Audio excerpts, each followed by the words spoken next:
Hello friends, welcome back to my YouTube channel Minecraft. इस month हम DSSB PGT commerce के PYQs करेंगे। मेरी आपसे रिक्वेस्ट है कि जो भी आप PYQs करें उनको खाली रटें ना, उनके कॉन्सेप्ट्स को याद करें, उनके कॉन्सेप्ट्स को समझें ताकि उससे रिलेटेड जब क्वेश्चन आए तो आप इजीली सॉल्व कर पाएँ। तो आइए हम स्टार्ट करते हैं। पहला क्वेश्चन है, what is the unique role of IDBI that is different from other development bank? It subscribe directly to the issue of shares and debentures made by industrial concern. Second है, it grant loan and advances to companies repayable between 8 to 10 years. C, it undertake underwriting of public issues of shares and debentures made by companies. D है, providing financial assistance directly to institutional unit as well as to refinance loans granted by other financial institutions. IDBI की अनूठी भूमिका क्या है? तो ऐसा कौन सा रोल है IDBI का जो दूसरे बैंक से यूनिक है? अच्छा, तो आंसर है डी ऑप्शन में क्या है? Provide financial assistance directly to industrial unit as well as to refinance loan granted by other financial institutions.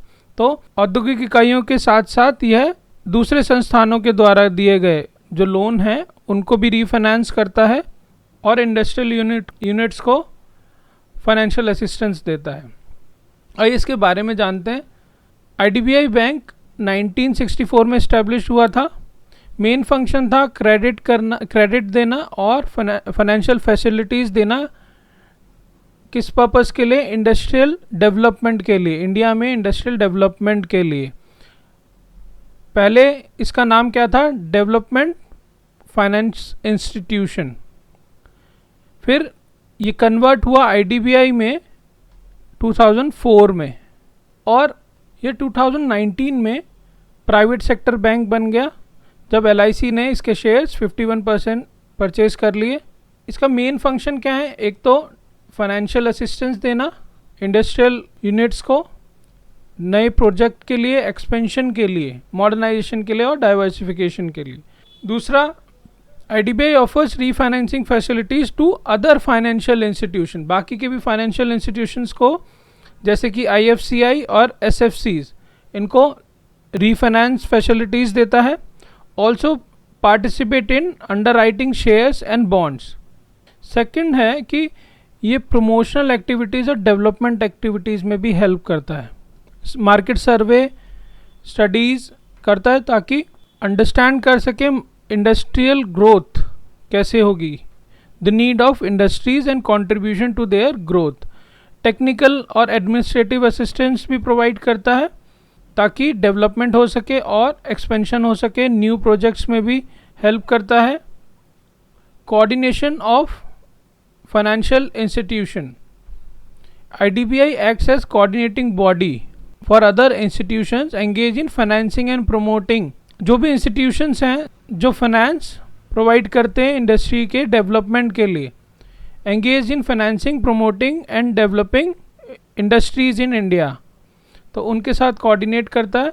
IDBI ने 2003 में एक्सपेंड करे अपने operations into retail finance sector और 2004 में वो बैंकिंग कंपनी बन गया जब ये कन्वर्ट हुआ था DFI डेवलपमेंट फाइनेंशियल इंस्टीट्यूशन से IDBI में।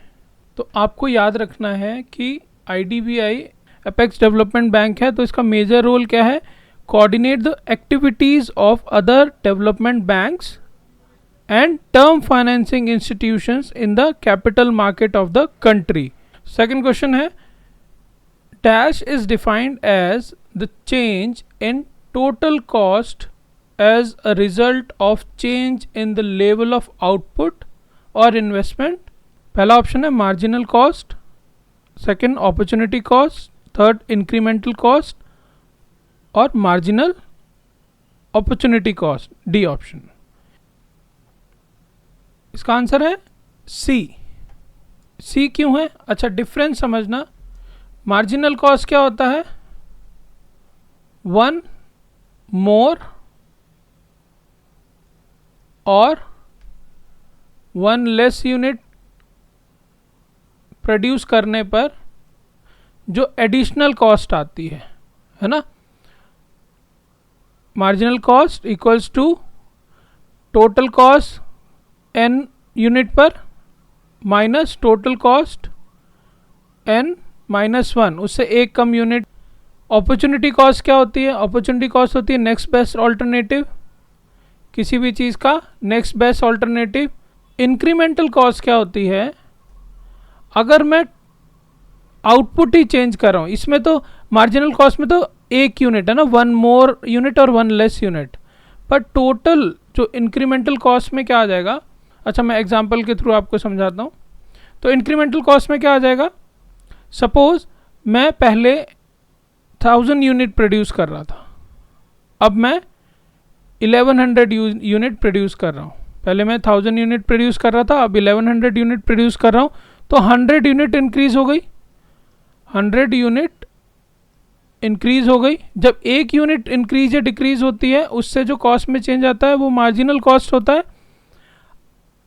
अब एक से ज़्यादा है, पूरा आउटपुट मैंने कितना इंक्रीज कर दिया? 100 इंक्रीज कर दिया, तो उस टाइम पे मेरी एक्स्ट्रा कॉस्ट कितनी आई? 800 रुपीज़ एक्स्ट्रा आई। तो वो 800 जो है वो इंक्रीमेंटल कॉस्ट है। पर यूनिट इंक्रीमेंटल कॉस्ट मेरे को 8 रुपीज़ पड़ रही है। मार्जिनल कॉस्ट 1 मोर और 1 less unit. Incremental cost refers to additional cost a business incur when it increases production, जब वो एक प्रोडक्शन अपने प्रोडक्शन को इंक्रीज करते हैं, स्केल में चेंज लाते हैं। Perform an additional activity, it's often use to determine the financial impact of scaling up operation और making business decisions such as accepting special offers. Special offer आया तो वो चेक करेंगे कि कितना हमें एडिशनल कॉस्ट आ रही है उस ऑफर में जो एडिशनल यूनिट प्रोड्यूस करने के लिए। Next question, a person who report unethical practices by their employer to outsider, अनैतिक व्यवहार की रिपोर्ट बाहरी लोगों से करता है, उसको क्या कहते हैं? तो इसका आंसर है सी, विसल ब्लोअर। विसल ब्लोअर क्या होता है? Person who report unethical issue, unethical practices जो होती हैं, इलीगल प्रैक्टिसेस होती हैं जो एम्प्लॉयर द्वारा की जाती हैं, वो आउटसाइड रिपोर्ट करता है। विसल ब्लोअर में report such issues to government agencies, regulatory bodies और मीडिया और other external organisation. When internal reporting fail और it is not an option, जब इंटरनल रिपोर्टिंग अगर हम करते हैं वो फेल हो जाती है, उससे कोई फ़ायदा नहीं हो रहा होता या फिर वो ऑप्शन नहीं होता, their action often involves personal and professional risk, but they play a critical role in exposing wrongdoing। ठीक है, उनका जो प्रोफेशनल रिस्क भी होता है इसमें कंप्लेंट करने में, बट वो एक्सपोज करते हैं जो भी गलत किया जा रहा है, और इससे क्या होता है? अकाउंटेबिलिटी प्रमोट होती है। नेक्स्ट क्वेश्चन है, डिफाइन स्ट्रेटजी। स्ट्रेटजी क्या है? रणनीति बोलते हैं हिंदी में। It is hierarchy of intentions ranging from board vision through mission and purpose down to specific objective. B option, it is a comprehensive plan laying down the principal steps for accomplishing a specific objective and steps an approximate time limit for each stage. C option है a series of function or steps performed to accomplish a specific task or undertaking. D, a unified, comprehensive and integrated plan that relate the calculated advantage of the firm to the challenges of the environment. आप video रोक के answer सोच सकते हैं। इसका answer है D, strategy. It is a comprehensive plan to achieve the goal of the organisation. Organisation के goals को अचीव करने के लिए कॉम्प्रिहेंसिव प्लान होता है। तो करेक्ट आंसर क्या होगा? A unified, comprehensive and integrated plan. Next question है, what does the term undertaking means? हमीदारी अंडरटेकिंग शब्द का क्या अर्थ है? पहला option, promise to buy debentures. Second option, assuring public subscription to the issue of share, assure कर रहे हैं उसमें। Promise to buy share, D undertaking to subscribe the share और debenture if public subscription is not adequate. आप stop करके सोच सकते हैं आंसर क्या है। इसका आंसर है D, undertaking to subscribe to share और डिबेंचर्स। शेयर्स और डिबेंचर्स को सब्सक्राइब करने का एक प्रॉमिस दिया जाता है अगर पब्लिक सब्सक्रिप्शन नहीं होते हैं तो, है ना। अंडरटेकिंग इज अ कॉन्ट्रैक्ट, एक कॉन्ट्रैक्ट होता है जिसमें रिस्पॉन्सिबिलिटी ली जाती है कि आपके जो शेयर्स हैं वो सब्सक्राइब हो जाएंगे, गारंटी दी जाती है उस चीज़ की। तो इन केस अगर नहीं होते हैं, जिसने अंडरटेकिंग ली है वो परचेज कर लेता है, वो सब्सक्राइब कर लेता है सारे शेयर्स को। और थोड़ा समझेंगे तो अंडरटेकिंग एक टर्म है जिसका मीनिंग है refers to the process of evaluating and assuming risk in exchange for a fees or premium, typically in the context of insurance, loan, investment। इन सब में अगर हम सिक्योरिटीज़ की बात करें तो when investment bank agree to buy or resell a company's new securities, तो क्या है, अगर वो सेल नहीं हुए तो वो कंपनी खुद खरीद लेगी। उसने गारंटी दी है उनको सेल करने की, उनको सब्सक्राइब कराने की। तो इन केस अगर वो नहीं होते तो वो खुद परचेज करते हैं। इस फैसिलिटी का कंपनी फ़ीस लेती है जो उसने रिस्क लिया है उनको उनके शेयर्स को सब्सक्राइब कराने का। अगर वो शेयर नहीं सब्सक्राइब होते तो वो गारंटी लेता है कि बचे हुए शेयर वो खरीद लेगा। नेक्स्ट क्वेश्चन है, which of the following is और are not considered as an economic activity. निम्नलिखित में से कौन सी एक आर्थिक गतिविधि के रूप में नहीं मानी जाती। पहला है, a doctor working in government hospital, सरकारी, a teacher working in school, a farmer working in the field for his own consumption, और डोमेस्टिक वर्क बाय हाउसवाइफ। अब रुक के आंसर सोच सकते हैं। तो इसका आंसर है D, domestic work by housewife. Doctor hospital में वर्क कर रहा है, उसको उसकी इनकम मिलेगी, टीचर को भी इनकम मिलेगी। Farmer working in the field, वो कंजम्पशन कर रहा है। और इकोनॉमिक एक्टिविटी का मतलब क्या होता है, जब हम स्केर्स रिसोर्स को यूज़ करते हैं अपनी वांट को सेटिस्फाई करने के लिए, तो यहाँ पे कंजम्पशन हो रहा है। और इन्वेस्टमेंट भी इकोनॉमिक एक्टिविटी होती है, प्रोडक्शन, कंजम्पशन, इन्वेस्टमेंट, एक्सचेंज, तो यहाँ पे कंजम्पशन हो रहा है, स्केर्स रिसोर्स का यूज़ हो रहा है। डोमेस्टिक वर्क जो वुमेन करती है वो लव और अफेक्शन की वजह से करती है। दोनों ही केस में नेशनल इनकम में कोई ग्रोथ नहीं होती, नेशनल इनकम में कोई ग्रोथ नहीं होती। और सेकंड रीज़न क्या है, सेकंड रीज़न कि कोई फ्लो नहीं हो रहा गुड्स का और सर्विसेज का इकोनॉमी में। तो इसलिए ज़्यादा करेक्ट आंसर डी है। वैसे कंफ्यूज हो जाते हैं हम लोग क्योंकि यहाँ पे लिखा है फार्मर ने वर्क करा फील्ड में अपने कंजम्पशन के लिए, अपने कंजम्पशन के लिए उसने फील्ड में काम करा।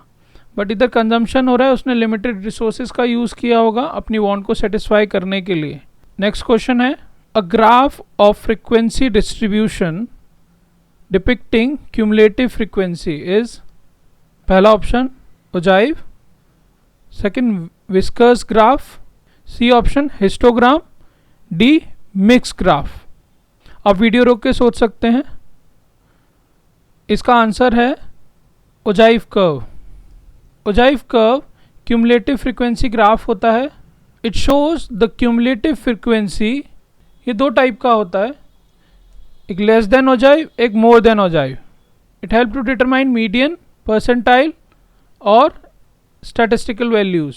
हम क्यूमुलेटिव फ्रीक्वेंसीज बनाते थे मोर देन लेस देन के बेसिस पे, फिर उस बेसिस पे हम ग्राफ बनाते थे, उसी को ओजाइव कर्व बोलते हैं। ठीक है। नेक्स्ट क्वेश्चन आता है, what is known as the process of dividing the total market for a product और service into several smaller group such that the member of each group are similar with respect to the factor that influence demand. पहला option है market segment, B option है market breakdown, C market separation, D market partition. आप video रोक के answer gas कर सकते हैं। इसका आंसर है मार्केट सेगमेंट। मार्केट सेगमेंट में हम टोटल मार्केट को स्मॉलर ग्रुप्स में डिवाइड करते हैं बेस्ड ऑन सिमिलर कैरेक्टरिस्टिक्स। तो इसका आंसर करेक्ट हो गया market segment. Market segment is a process of dividing broad consumer और business market into smaller group, smaller sub groups, और वो भी कैरेक्टरिस्टिक्स के बेसिस पे, सिमिलर कैरेक्टरिस्टिक्स के बेसिस पे। इसका पर्पस होता है कि हम अंडरस्टैंड कर पाएँ कस्टमर नीड को, उससे हमारी परफॉर्मेंस बढ़ेगी, हमारा प्रॉफिट बढ़ेगा। To identify the most profitable consumer, to tailor marketing strategies for specific segment and to gain competitive advantage by focusing on niche market. तो सेगमेंटेशन में हम कैरेक्टरिस्टिक्स के बेसिस पे मार्केट सेगमेंटेशन करते हैं। तो क्या क्या कैरेक्टरिस्टिक्स देखते हैं, जैसे कि डेमोग्राफिक बेसिस पे, age, gender, income, education basis पे हम कंज्यूमर को डिवाइड कर लेते हैं। ऐसे ही ज्योग्राफिक बेसिस पे हम सेगमेंट बनाते हैं मार्केट का बेस्ड ऑन रीजन, सिटी, उधर क्लाइमेट क्या है, जैसे कि विंटर जैकेट कोल्ड रीजन में सेल करेंगे। फिर साइकोग्राफिक सेगमेंटेशन होता है जिसमें लाइफस्टाइल, वैल्यूज़, इंटरेस्ट, पर्सनालिटी, इन सब के बेसिस पे हम मार्केट को डिवाइड करते हैं। फिर behavioural segment based on users behaviour, उनकी हैबिट क्या है, यूजेज रेट क्या है, ब्रांड लॉयल्टी क्या है, जैसे जो फ्रीक्वेंट है उनको हम डिस्काउंट दे देंगे। Question 9, organisational behaviour is a field of study that investigate the impact that individual group structure have on behaviour within organisation for the purpose of applying such knowledge towards improving an organisations effectiveness. की line किसने बोली थी कि organisational behaviour is a field of study जिसमें हम जो apply करते हैं नॉलेज ग्रुप पर, इंडिविजुअल्स पर, उनके बिहेवियर पर क्या इम्पैक्ट पड़ा है towards improving an organisational effectiveness. आप वीडियो रोक के आंसर सोच सकते हैं। इसका आंसर है option B, Stephen P Robbins. उन्होंने ये बात बोली थी। ऑर्गेनाइजेशनल बिहेवियर स्टडी करता है कि जो नॉलेज उनके ऊपर अप्लाई की गई है उसकी वजह से कितना इम्पैक्ट उनके बिहेवियर में आया है towards improving an organisational effectiveness. Next question है, who said recruitment is a business and it is a big business. किसने बोली थी ये लाइन कि रिक्रूटमेंट एक बिजनेस है और ये एक बड़ा बिजनेस है।